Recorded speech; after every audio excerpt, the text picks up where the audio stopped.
गृहस्थ में होता है ना, तो उसमें सावधानी ये दो चीजों की रखनी है कि जिस शैया पर आप शयन करते हैं वो शैया गृहस्थी में प्रायः अपवित्र होती है। राधे राधे महाराज जी, आपके चरणों में मेरा प्रणाम। महाराज जी, भक्तों का प्रश्न आया है, जानना चाहते हैं कि बिना स्नान नाम जप करने से क्या होता है और नाम जप करने का सही तरीका क्या है। गृहस्थी जीवन में नाम हम कैसे जप कर सकते हैं? सुबह उठकर नाम जप कैसे करना चाहिए और सोच जाने के बाद क्या हम नाम जप कर सकते हैं या नहीं? कृपा करके मार्गदर्शन कीजिए। जब आप शौचालय नहीं गए तो आप नाम जप सकते हैं, आप मंत्र जप कर सकते हैं, आप श्री जी की दंडवत कर सकते हैं। फिर जब सेवा में पहुंचना है तो फिर स्नान आदि। अच्छा, गृहस्थी में यदि गृहस्थ धर्म का उपभोग किया है फिर स्नान के बाद ही कोई कार्य करें। पहला काम होना चाहिए उठ के नाम जप करो, जाओ स्नान करो, शौच स्नान, फिर कार्य करो।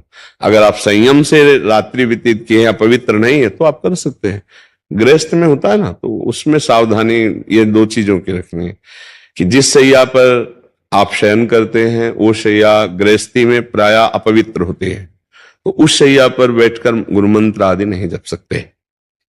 आप उसमें नाम जप कीजिए, फिर पवित्र होइए, फिर आसन पे बैठ के जप कीजिए। अब जैसे साधु महात्माओं की शैया होती है, परम पवित्र होती है, तो जगह जब मंत्र शुरू कर दिया, फिर शौच स्नान गए, फिर तो ये चीजें थोड़ा ध्यान रखने की बातें हैं। अगर आप पवित्र हैं तो आप दंडवती कर सकते हैं, आप अगर ऐसा तो फिर आप स्नान आदि के द्वारा, क्योंकि आपका प्रश्न सब गृहस्थों के लिए उत्तर होगा, तो इसलिए ऐसा। महाराज जी, क्या श्री जी की सेवा में दूध आदि को ठंडा करने के लिए फूंक मारना सही है? नहीं नहीं नहीं नहीं, बिल्कुल नहीं। उसके लिए आप वो जो छोटे पंखे होते हैं उनसे किया जाता है, क्योंकि हम अगर आपको चेक करना है तो जैसे हम बात कर रहे हैं, आप ऐसे शीशा या कुछ आप रख दीजिए, कागज ही रख दीजिए, तो हम चाहे जितना संभाल के बोले छिट्टियां आ जाएंगी, क्योंकि इसमें रस निकलता रहता है। तो जब ऐसे करेंगे तो हमारे थूक के साथ कोई न कोई कण गिरेगा, वो अपवित्र हो जाएगा, भोग लगाने योग्य नहीं होगा। कुछ भी ऐसे नहीं। अगर रसोई भी बनाने का नियम है तो उसमें फोकनी रखी जाती थी, ऐसे डालेंगे तो वायु वहां शुद्ध होके जाएगी, बीच में जैसे कण भी थूक के निकले तो वो फोकनी में ही रह जाएंगे। तो अग्नि पवित्र और रसोई पवित्र बन रही है। कुछ पवित्रता का जो निर्वाह है, ठंडा करने के लिए छोटे पंखे आते हैं, ऐसे हाथ से पंखे कर दिए, थोड़ी देर में ठंडा हो गया उचित, और फिर भोग लगा दिया। मुख से तो ना करें ऐसा।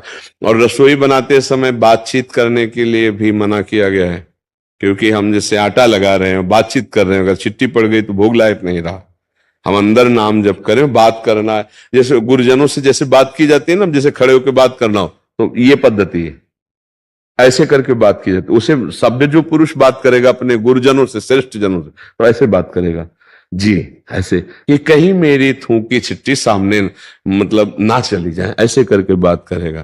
तो ऐसे ही हम जैसे रसोई बना रहे हैं, हमें कोई बात करनी तो ऐसे रसोई से हट के जी ऐसे बात किए, कि हमारी कहीं रसोई जो अमनिया हो रही उसमें कहीं आवाज के उच्चारण मात्र में कहीं थूक की छिट्टियां ना चली जाए। तो ये पवित्रता भाव सारा खेले ना, मेरी श्री जी भोग पाएंगी, तो भाव है ना, तो ऐसा कर लो। महाराज जी, क्या श्री जी के प्रसादी पुष्पों को गौ माता को आहार के लिए दे सकते हैं? जरूर दे सकते हैं, अगर वो सम्यक पा जाए तो। अगर वो छोड़ देती हैं तो एक किनका भी प्रसादी पुष्प का जो श्री जी के श्रृंगार में लगा है, उस पे जब आपका पैर पड़ेगा तो सारे पुण्य नष्ट हो जाएंगे। इसीलिए उसको सुव्यवस्थित करके, जैसे हम यमुना जी, गंगा जी जहां धाराएं हैं, तो धारा से 10 हाथ पहले बालू खोद लें और खोद के उसमें नीचे करके ऊपर से बालू डाल देते। जब गंगा जी की बाढ़ आएगी तो उसमें, और वो अंदर ही वहीं रेती पे है तो परम पवित्र स्थान है, और किसी के ऊपर बालू कर दिया तो अब पैर किसी के लगने वाली बात नहीं रह गई ऊपर से, क्योंकि ये पृथ्वी भगवान शेष जी के फड़ पे ही तो टिकी है। कहते नीचे तो है तो भगवान है, शेष जी के फड़ पे टिकी हुई है। तो हम ऐसे मर्यादा से कर लें। जैसे हम गाय को डालेंगे तो हमें लगता है सम्यक वो प्रसाद भावना से गाय तो पाएगी नहीं, तो गाय माता ने पूरा खा लिया था लेकिन गुलाब के पुष्प छोड़ दिए थे, तो वही हम कह रहे, एक भी पंखुड़ी अब वो पैर में पड़ेगी तो हमारी उपासना भंग हो जाएगी। पवाने में कोई दोष नहीं। मान लो गुलाब का फूल प्रसादी होता है, हम ही पा लेते हैं। श्री जी ने विराजमान, मान लो राधा नाम विराजमान है, वो गुलाब के फूल में विराजमान, तो पूरा प्रसादी है, तो प्रसादी हम पा लेते थे।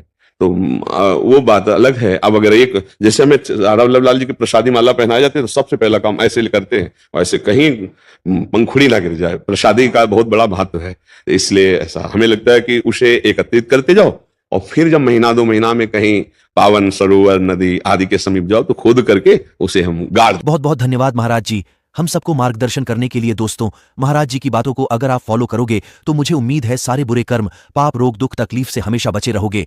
वीडियो कैसा लगा कमेंट करके जरूर बताएं। वीडियो को लाइक कीजिए, चैनल को सब्सक्राइब कीजिए। मिलते हैं नए वीडियो पर। राधे राधे।